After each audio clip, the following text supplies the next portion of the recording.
Hai Tuan Muda Lovers, kali ini Mince mau melanjutkan ringkasan cerita sinetron Terpaksa Menikahi Tuan Muda episode 155. Namun seperti biasa, sebelum Mince mulai ceritanya, klik dulu tombol like, share, subscribe dan lonceng notifikasinya. Biar kalian Mince doain tidak pernah letih, tidak pernah lesu, tidak pernah lelah, tidak pernah lemah dan juga tidak pernah letoi. Sudah kan? Baiklah kalau sudah, Mince mulai ceritanya. Di episode kali ini diceritakan jika Kinanti yang baru selesai sholat lalu berdoa dengan khusyuknya sambil mengucap syukur karena sudah menyelamatkan suaminya. Sementara Babang Gondrong yang berada di ruang perawatan rumah sakit sudah mau tidur. Namun Babang Gondrong gak bisa tidur karena keganggu sama suara Jumi yang lagi ngorok. Babang Gondrong pun jadi emosi dan mau marahin Jumi. Namun takutnya Jumi malah ngoceh yang aneh-aneh. Babang Gondrong pun akhirnya hanya bisa mendengus kesal. Tak lama suster yang mau cek kondisi Babang Gondrong datang. Babang Gondrong pun jadi lega dan tanya, "Sus, apa saya boleh keluar?" Suster tentu saja jadi heran dan jawab, "Bapak belum boleh kemana-mana Pak. Bapak harus banyak istirahat. Jahitan Bapak belum sembuh bener." Babang Gondrong lalu bilang, "Sebentar aja Sus, pakai kursi roda juga nggak apa-apa." Suster balik tanya, "Memangnya Bapak mau kemana?" Babang Gondrong jawab, "Saya mau ketemu orang yang udah ngasih donor ginjal ke saya." Suster pun lalu bilang, "Oh, Pak Radit ya? Ya udah kalau gitu. Sebentar ya. Saya ambilkan kursi rodanya dulu." Babang Gondrong mengangguk. Suster pun lalu keluar dan tak lama datang lagi sambil mendorong kursi roda.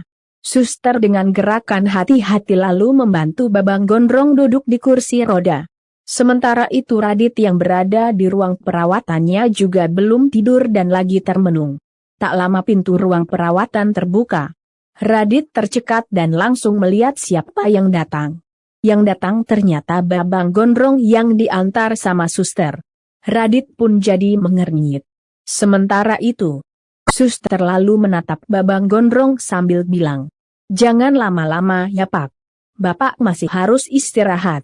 Babang Gondrong mengangguk. Suster pun lalu pergi.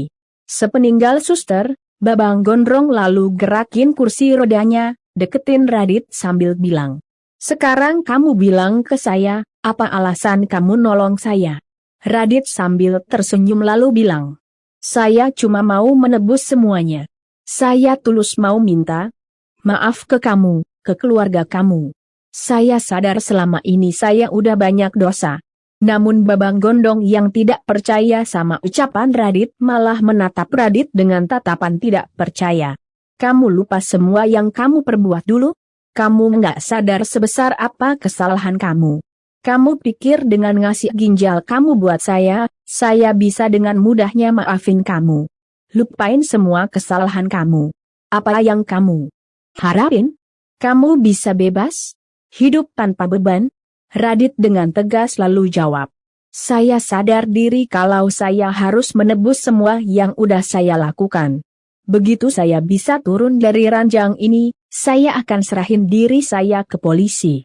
Babang Gondrong hanya tersenyum ketus dan sambil menatap dingin lalu bilang, "Bagus kalau kamu sadar diri. Saya akan sangat menantikan kamu membuktikan ucapan kamu ini.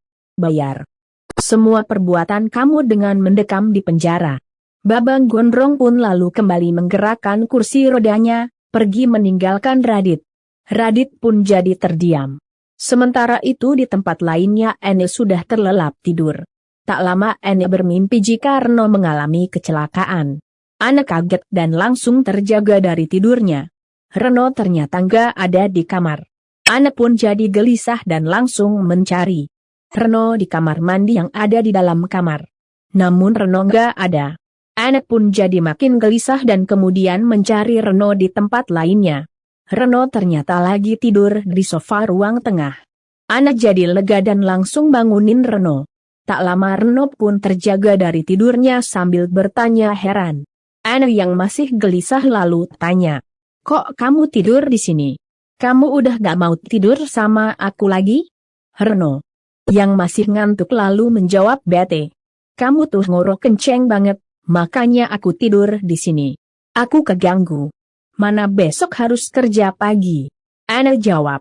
Enggak, mana mungkin aku ngorok. Reno yang masih ngantuk dan bete lalu bilang. Orang kamu tidur, mana kerasa? Ana masih gelisah lalu pegang tangan Reno. Tadi aku mimpi buruk, kamu kecelakaan. Pokoknya, mulai hari ini kamu gak boleh pergi. Aku gak mau kamu kenapa-kenapa di jalan. Reno karuan jadi kesal. Kamu sejak hamil jadi aneh gini sih. Jadi nyebelin tau gak? Cuma karena Abhi kecelakaan, bukan berarti aku juga kecelakaan. Terus, kalau aku di rumah aja, gimana bisa kerja? Ana malah menangis, merasa sedih banget dibentak sama Reno. Ana lalu beranjak pergi ke pool.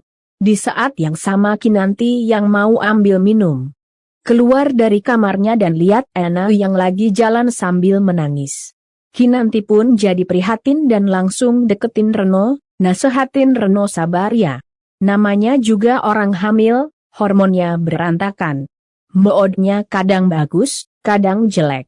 Kemarin aku juga kayak gitu sampai bikin Mas Abhi pusing. Reno yang masih bete malah jawab. Tawah, pusing. Reno lalu membaringkan lagi tubuhnya di sofa. Kinanti pun jadi kesal, ambil bantal sofa sambil keplak Reno. Reno pun jadi kaget dan bertanya kesal. Aduh, apaan sih tante? Kinanti jawab. Kalau dinasehatin jangan kayak gitu. Kamu tahu gak sih susahnya perempuan hamil gimana? Kamu udah lupa sama ulang tahun anak, sekarang malah kayak gitu. Reno pun lalu duduk lagi sambil kasih pembelaan. Aku emang lupa. Tadinya aku udah ngerencanain sesuatu yang spesial. Tapi Abhi malah kecelakaan. Kinanti jawab. Mas Abwi sekarang kan udah baik-baik aja, kamu harus kasih perhatian lebih ke anak. Paham? Reno tidak menjawab dan malah merenggut bete. Kinanti pun jadi kesal dan kemudian beranjak menyusul Ana ke pool kolam renang. Sesampainya di sana, Kinanti lalu duduk di samping Ana sambil kemudian berusaha menghiburnya. Namun Ana malah tanya, Tante, aku kok sekarang ngerasa diriku berubah ya? Kayak bukan Ana yang biasanya. Dulu aku gak gini. Aku gak cengeng, gak lemah, gak apa-apa Reno. Tapi sekarang beda. Kinanti lalu merangkul Ana sambil bilang, itu hal yang normal buat orang hamil. Hormon kamu jadi berantakan. Sabar ya. Ana mengangguk sambil kemudian tanya. Tante kenapa belum tidur? Tante kan lagi hamil besar, harus istirahat. Kinanti jawab. Saya belum bisa tidur. Ana lalu tanya lagi. Mikirin Om Abhi ya? Om Abhi kan udah membaik, Tan. Kinanti sambil tersenyum getir lalu jawab. Iya. Meskipun udah baik-baik aja, tapi saya tetap masih khawatir. Apalagi Mas Abhi belum pulang ke rumah, saya ngerasa sepi di kamar sendirian. Anak pun lalu peluk Kinanti dan gantian tenangin Kinanti. Sabar ya, Tante. Semoga Om Abhi bisa cepat pulang ke rumah. Kinanti sambil menatap Ana mengangguk. Besoknya, Babang Gondrong yang semalaman gak tidur, meraba bekas operasi dengan wajah galau. Tak lama Babang Gondrong pun teringat sama percakapan semalam sama Radit, saat Radit bilang mau tebus semua kesalahannya. Babang Gondrong pun jadi makin galau dan langsung mengambil HP-nya, telepon David dan tanya soal Radit. Menurut kamu, apa yang harus saya lakukan pada orang itu? Karena di satu sisi saya masih nggak percaya sama manusia ini. Tapi di sisi lain, saya berhutang nyawa sama dia. Babang Gondrong sambil menghela nafas panjang lalu tanya lagi. Bagaimana kalau ternyata dia benar-benar sudah berubah? David pun jadi mikir dan tak lama memberikan jawaban. Seseorang pernah berkata sama saya untuk ikuti kata hati nurani. Karena pasti ada alasan kenapa sesuatu itu terjadi. Jadi coba aja tuan muda lakukan itu juga meskipun prakteknya agak sulit, tapi terkadang kata nurani nggak pernah salah. Babang Gondrong jadi tertegun dan coba memikirkan nasihat David. Sementara itu di tempat lainnya, Herman lagi sarapan sendirian di dalam rumahnya. Herman jadi sedih dan bergumam. Padahal dulu rumah ini begitu ramai. Herman lalu teringat saat Marissa, Sarah dan Karina masih ada dan mereka makan bersama.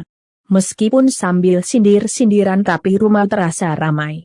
Herman pun jadi menghela nafas dan bergumam. Biarpun setiap hari selalu ada aja yang diributin tapi seenggaknya aku nggak sendirian. Kemana kalian semua? Herman pun jadi tertunduk sedih. Di tempat lainnya, Anna yang baru terbangun dari tidurnya jadi panik begitu sadar jika Reno sudah nggak ada. Anak pun lalu mau mencari Reno. Namun saat itu Anna menemukan setangkai bunga mawar dan notes yang ditempel di tangkainya. Anak pun lalu mengambilnya dan membaca notenya. Siap-siap ya. Jam 12 nanti aku bakal jemput. Anak pun jadi senang dan bertanya dalam hati. Reno mau bawa aku ke kemana ya? Sementara itu Kinanti yang sudah berdandan rapi keluar dari kamarnya. Di saat yang sama Yang Martu dan Oma Rima muncul. Mereka pun kaget dan jadi heran melihat Kinanti mau pergi. Oma Rima pun lalu tanya. Kinan, kamu mau kemana? Kinanti jawab. Mau ke rumah sakit lagi. Oma Rima makin heran. Tapi ini kan masih pagi. Eyang Marta pun lalu menimpali. Iya, kamu juga belum sarapan kan tadi? Kinanti jawab. Nggak apa-apa Eyang. Nanti Kinan sarapan di rumah sakit aja. Soalnya Kinan udah kangen sama Mas Abhi. Kinan pengen jagain Mas Abhi lagi. Oma Rima pun jawab. Ya udah, tapi bener ya nanti kamu sarapan di sana. Jangan lupa minum vitamin ibu hamilnya juga. Ingat, kandungan kamu juga butuh dijaga. Kinanti jawab. Iya Oma. Kalau gitu Kinan berangkat sekarang ja. Oma Rima dan Eyang Marti mengangguk. Kinanti lalu mencium tangan Eyang Martu dan Oma Rima. Setelah itu Kinanti pun beranjak pergi. Namun baru berapa langkah, Kinanti berhenti dan kembali menatap Eyang Martu dan Oma Rima sambil tanya. Maaf, Kinan cuma mau tanya. Apa Oma dan Eyang benar-benar percaya kalau Radit benar-benar sudah berubah? Oma Rima dan Eyang Martu pun jadi saling tatap. Tak lama Oma Rima pun memberikan jawaban bijak. Mendonorkan ginjal itu bukan perkara yang mudah, Kinan. Hanya orang-orang yang benar-benar punya rasa peduli yang mau melakukan itu. Dan Radit bersedia lakukan itu tanpa syarat apapun. Jadi apalagi alasan kami untuk tidak percaya sama dia? Eyang Marti menimpali. Oma kamu benar, Kinan setiap manusia itu bisa berubah termasuk Dharma. Kinanti yang dari kemarin emang menyaksikan Radit jadi terdiam. Di tempat lainnya, Dinda jagain warungnya sambil ngelamun mikirin Radit. Radit mana sih? Udah aku suruh. Sering-sering nelepon, sampai sekarang malah nggak ada kabar apapun. Dinda pun jadi menghela nafas panjang. Tiba-tiba dua orang cowok datang mau belanja, tapi sambil godain dan ledekin Dinda. Cowok yang biasa nemenin kamu itu mana kok nggak kelihatan? Jangan-jangan kamu udah diputusin ya? Udah nggak usah sedih, mendingan nikah sama aku aja yuk. Dinda karuan jadi kesal dan langsung membentak keduanya. Sebenarnya kalian kesini mau ngapain sih? Kalau mau belanja, cepet ngomong. Kalau enggak, pergi sana. Ganggu aja. Dinda pun lalu buru-buru menutup warungnya. Cowok-cowok itu pun jadi bingung. Loh, kok warungnya ditutup Din kita belum beli apa-apa? Dinda malah menjawab ketus. Kalian beli aja di warung lain. Aku mau pergi. Dinda lalu menutup warungnya dan langsung pergi. Cowok-cowok itu pun jadi makin bingung. Sementara itu di rumah sakit, Jumi baru bikin teh buat Babang Gondrong. Namun Babang Gondrong yang dari semalam memang bete sama Jumi malah ngomelin Jumi. Kamu ini punya perasaan gak sih? Bikinin teh sepanas ini? Kamu punya dendam sama saya? Mau bikin mulut saya melepuh? Mau saya pecat kamu? Jumi tentu saja kaget dan langsung protes. Ya ampun tuan muda, jangan gitu. Amat apa ancamannya? Lagian ini gak panas kok tuan muda. Cuma anget. Babang Gondrong lalu jawab. Ya udah kalau gitu kamu aja yang minum, sekaligus 1 botol. Babang Gondrong lalu tunjuk tumbler yang dipegang Jumi pun jadi makin kaget. Ya jangan dong tuan muda, kalau sebanyak ini ntar perut Jumi kembung. Babang Gondrong jadi makin bete. Jawab aja kamu. Udah tidur berisik, bikin teh enggak. Bisa jagain orang sakit macam apa kamu? Jumi yang emang nggak mau disalahin lalu jawab. Ya maaf tuan muda. Biasanya Jumi juga nggak pernah ngerokok, mungkin Karen kecapekan aja. Babang Gondrong malah menjawab ketus. Maksud kamu apa? Kamu capek jagain saya? Mau saya pecat? Jumi pun jadi bingung karena ngomong apa aja tetap salah. Untungnya tak lama Kinanti datang. Jumi pun jadi lega dan langsung bilang. Akhirnya, Babang Gondrong pun langsung mendelik ke Jumi. Jumi yang tidak mau diomelin lagi malah nyengis. Sementara itu Kinanti lalu bilang ke Jumi. Maaf ya saya baru datang sekarang, semalam gimana? Repot nggak bit Jumi jagain suami sayanya? Jumi mau jawab. Namun Babang Gondrong keburu memotongnya. Harusnya kamu tanya itu ke saya bukan dia. Kamu nggak tahu kan betapa tersiksanya dengar suara ngorok dia semalaman? Jumi jadi manyun. Sementara Kinanti malah ketawa. Jumi manyun. Kinan ketawa. Ya udah, maaf. Mungkin Big Jumi capek habis kerja seharian, malamnya disuruh tidur di sini. Jumi pun jadi senang karena ngerasa ada yang belain. Babang Gondrong pun jadi bete dan langsung memegang perut Kinanti sambil tanya. Kamu sendiri gimana, sehat kan? Kinanti jawab. Sehat kok mas. Bukannya senang, Babang Gondrong malah omelin Kinanti. Terus ngapain pagi-pagi ke sini? Bukannya istirahat di rumah. Orang hamil itu harus banyak istirahat, tahu nggak? Kinanti yang emang sudah tahu sama watak suaminya yang emang suka darting itu malah duduk samping Babang Gondrong dan menatapnya dengan penuh cinta. Gimana mungkin saya bisa istirahat, kalau yang bikin saya nyaman ada di sini? Babang Gondrong pun lalu balas menatap Kinanti dengan tatapan cool. Lalu dengan cueknya, Babang Gondrong menarik tangan Kinanti dan menciumnya. Kinanti pun jadi tersenyum. Sementara Jumi yang masih berada di sana jadi ngerasa menderita sendirian. Oh meme, kok Jumi tiba-tiba serasa ngontrak di sini ya? Di tempat lainnya, Herman kini lagi ngopi sambil terus mikirin Karina. Tiba-tiba ada yang mengetuk pintu rumah.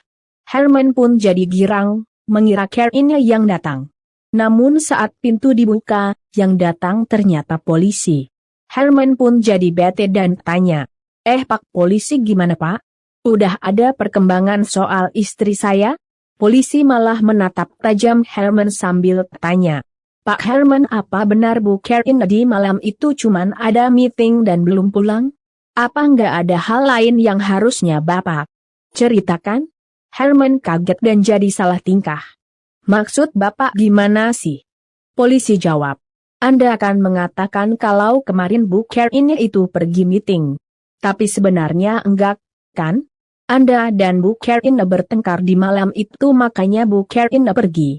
Herman pun jadi makin kaget dan langsung nelen ludah sendiri sambil berkata dalam hati. Kok polisi bisa tahu aku dan Karina bertengkar? Polisi sambil terus menatap tajam Herman lalu tanya lagi. Kenapa Bapak berbohong? Kami sudah menyelidiki dan bertanya-tanya pada tetangga-tetangga di sini.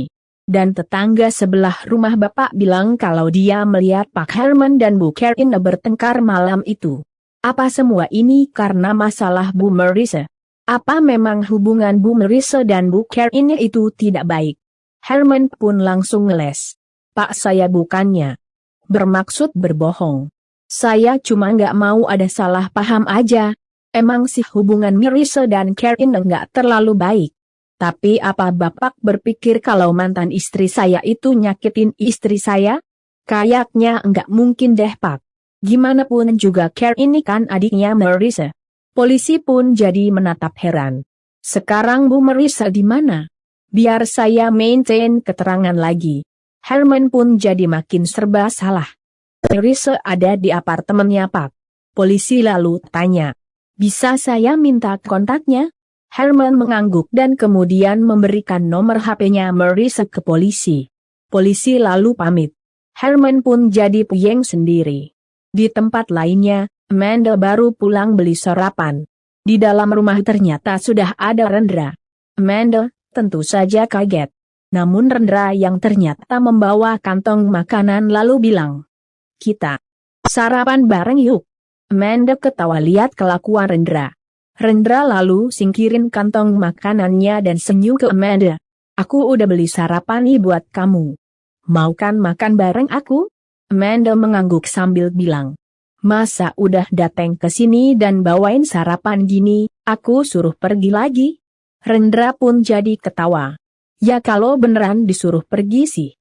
Berarti kamu tega banget." Amanda dan Rendra pun jadi saling tatap dan saling tersenyum persahabatan. Tak lama mobilnya David sampai di depan rumah Rendra. David lalu mau turun dari mobilnya. Namun saat itu HP-nya bunyi, ada panggilan dari Kinanti yang tanya David ada di mana. David pun lalu jawab, "Aku baru sampai tempat Amanda nih. Aku mau kabarin soal tuan muda ke Amanda." Takutnya dia khawatir. David pun lalu mau turun dari mobilnya. Namun saat itu, dia melihat Amanda dan Rendra yang ada di dalam rumah lagi sarapan bareng sambil asik ketawa-ketawa. David pun jadi terdiam. Sementara itu Kinanti yang masih telepon David lalu bilang, "Ya udah, kamu bilangin Amanda nggak usah khawatir, Fit. Mas Abhi baik-baik aja kok. Abis dari sana kamu kesini, kan?" David yang emang lagi lihatin Amanda dan Rendra tidak menjawab. Kinanti pun jadi heran dan tanya. Dengan nada agak keras. "Halo Fit." David pun tersadar dan jawab ucapan Kinanti. Iya Kinan." Kinanti lalu tanya. "Kamu kenapa? Kok diam gitu?" David jawab. "Nggak apa-apa kok, aku langsung ke rumah sakit aja deh." Kinanti pun karuan jadi makin heran. "Loh? Udahan ketemu Amandanya?" David yang emang tidak ingin mengganggu Amanda dan Rendra terpaksa bohongin Kinanti. "Amandanya nggak ada di rumah." Kinanti jawab. "Oh ya udah kalau gitu." Kinanti pun lalu mengakhiri panggilannya. Sementara itu David dengan wajah sedih lalu kembali lihatin Amanda dan Rendra. David pun lalu berkata dalam hati, "Kamu cocok sama Rendra, Manda. Dia udah bisa bikin kamu ketawa gitu. Mungkin saat ini kamu memang belum membuka hati kamu buat Rendra, tapi nanti siapa tahu kan?" David pun jadi terpaku menatap keduanya. Sementara itu Kinanti yang baru selesai telepon David lalu mau kembali ke ruang perawatan Babang Gondrong. Namun saat itu Kinanti malah melihat Radit yang sudah memakai baju biasa lagi jalan dengan tertatih-tatih.